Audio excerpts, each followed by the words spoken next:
to 9.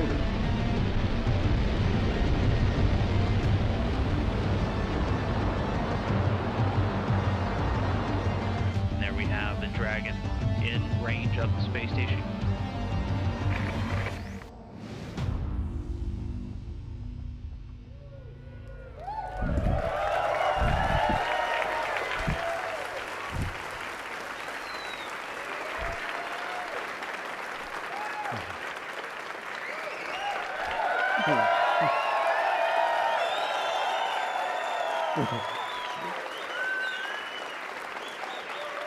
All right. Welcome, everybody, to Hawthorne, headquarters of Space Exploration Technologies. We're here to unveil Dragon version 2. Dragon version 1 is right above your heads. In fact, this is the first Dragon spacecraft that came back from orbit. And you can see the scorch marks on the heat shield, the thrusters that are fired. It's a real spacecraft. And I'll start off by telling you a little bit about the Dragon version 1 before showing you Dragon version 2. And when we first created Dragon version 1, we didn't really know how to create a spacecraft. We'd never designed a spacecraft before. So while there are a lot of interesting technologies in version 1, it does have a relatively conventional landing approach. So it throws out parachutes to land in the water off the coast of California after it comes back from the space station. And it does have a life support system, but not one that can last for a long time or carry a lot of people. And so it's a great spacecraft, and it was a great proof of concept. It showed us what it took to bring something back from orbit, which is a very difficult thing to do. Usually when something comes in from orbital velocity, it burns up in a big fireball. So, but going from Dragon version 1, we wanted to take a big step in technology, really create something that was a step change in spacecraft technology. And some important characteristics of that are the ability to land anywhere on land propulsively. So that's one of the things that Dragon version 2 will be able to do. So you'll be able to land anywhere on Earth with the accuracy of a helicopter, which is I think something that a modern spaceship should be able to do. And it'll be capable of carrying 7 astronauts for several days. It has an improved version of our Pika heat shield, and it's all around, I think, really a big leap forward in technology. It really takes things to the next level. So with that, let's see the Dragon version 1. We're going to do the countdown here. All right. Oh, Dragon version 2. T-minus 10, 9, 8, 7, 6, 5, 4, 3, 2, 1, 0.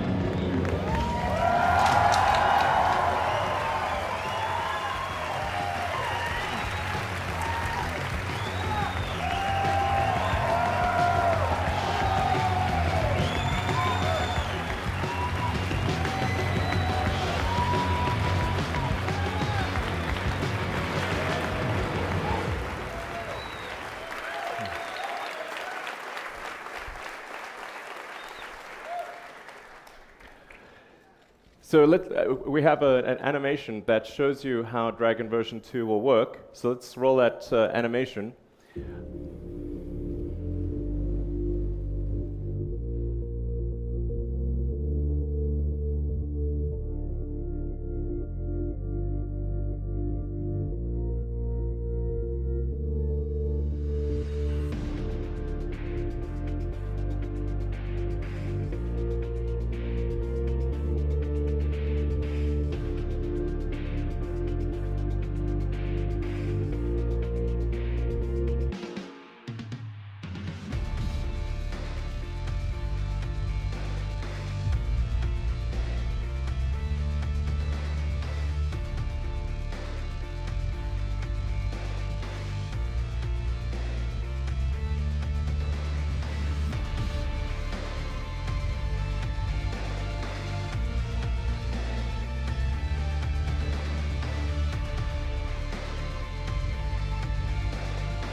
So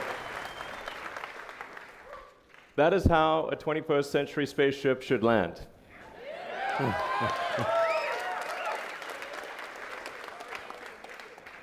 A few other things. So I'm going to talk about some of the hardware in Dragon, some of the technologies. We're going to roll those out.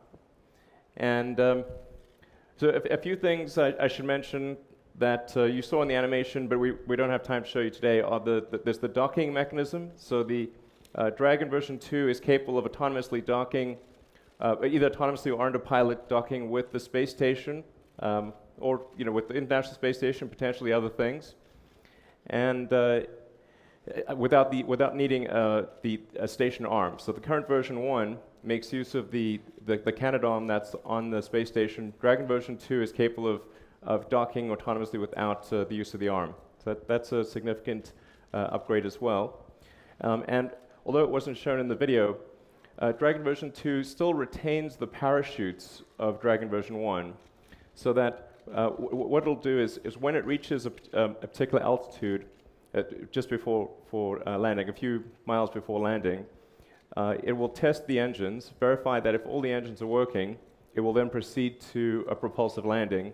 If there's any anomaly detected with the engines or the propulsion system, it will then deploy the parachutes to ensure a safe landing, even in the event that the propulsion system is not working. And even after starting the propulsion system, it can afford to lose up to 2 engines and still land safely.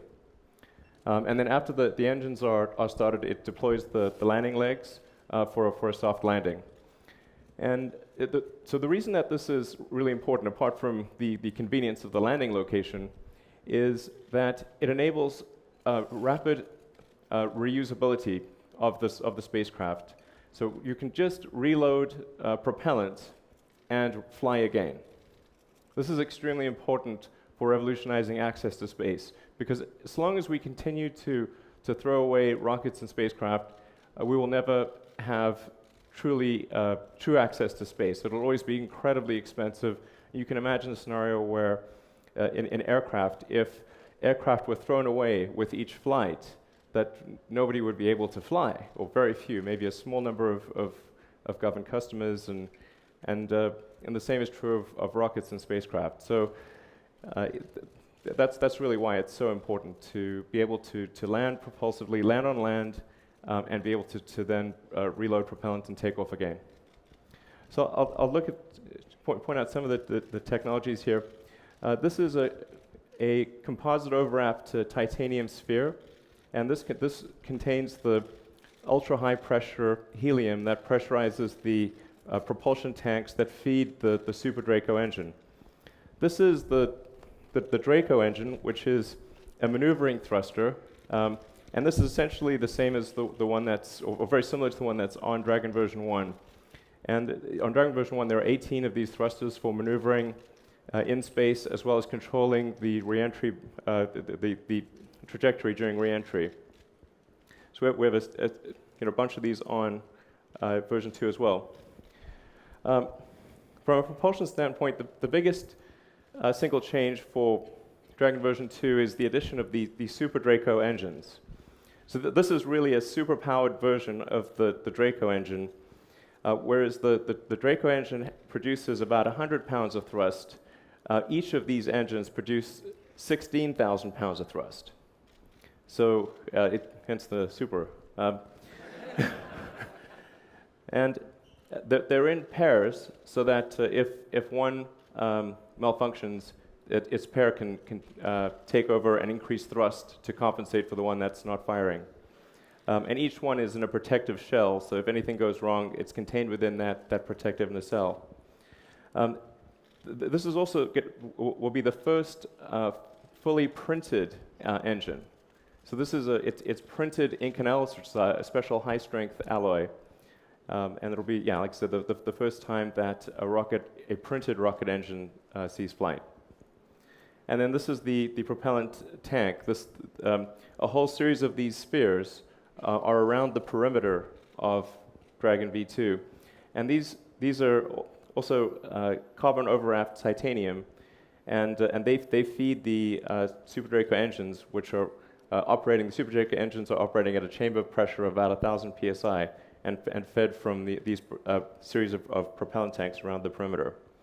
And then we also have version 3 of the Pika heat shield. So the base heat shield is the third version of our heat shield technology. The first version obviously flew on that version 1 spacecraft up there, and we're now about to fly sort of version 2 and version 3.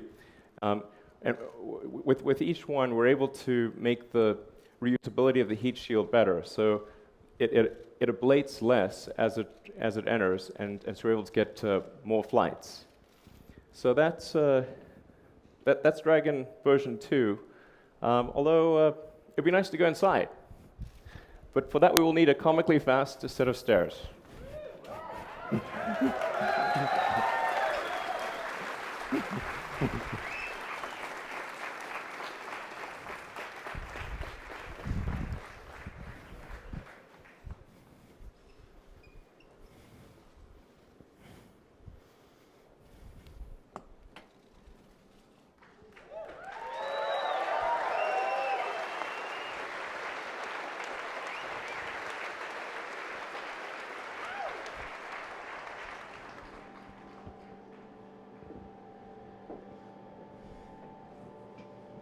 So they have settled.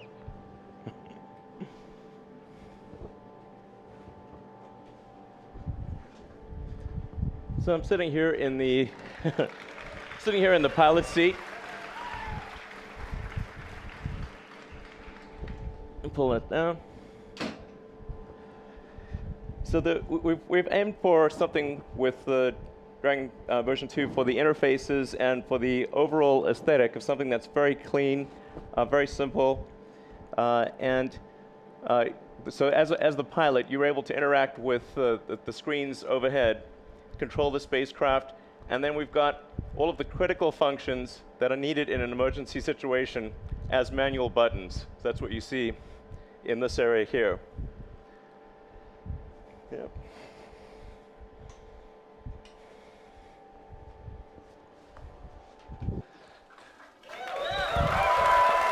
Yeah.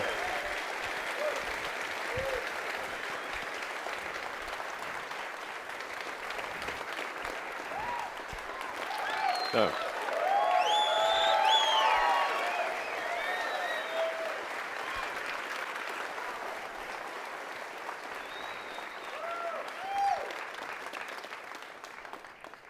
All right, that's all a lot easier in zero-G, by the way.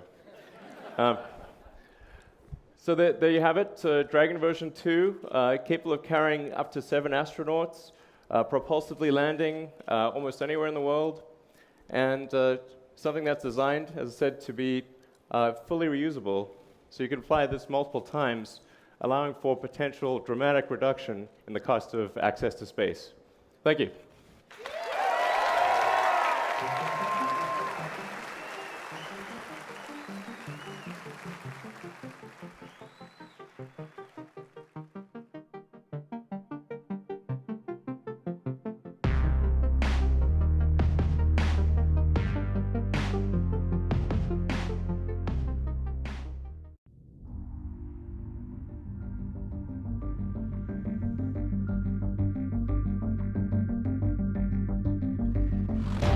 Liftoff of the Falcon 9.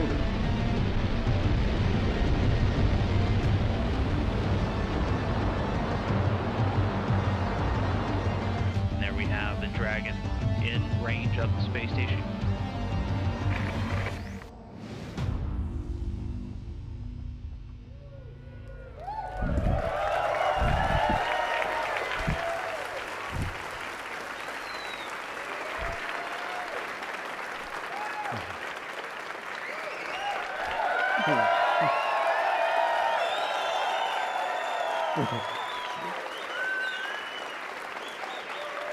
All right. Welcome, everybody, to Hawthorne, headquarters of Space Exploration Technologies. We're here to unveil Dragon version 2. Dragon version 1 is right above your heads. In fact, this is the first Dragon spacecraft that came back from orbit. And you can see the scorch marks on the heat shield, the thrusters that are fired. It's a real spacecraft.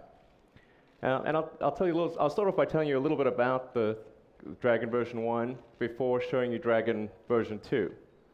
When we first created Dragon version 1, we didn't really know how to create a spacecraft. We'd never designed a spacecraft before. So while there are a lot of interesting technologies in version 1, it does have a relatively conventional landing approach. So it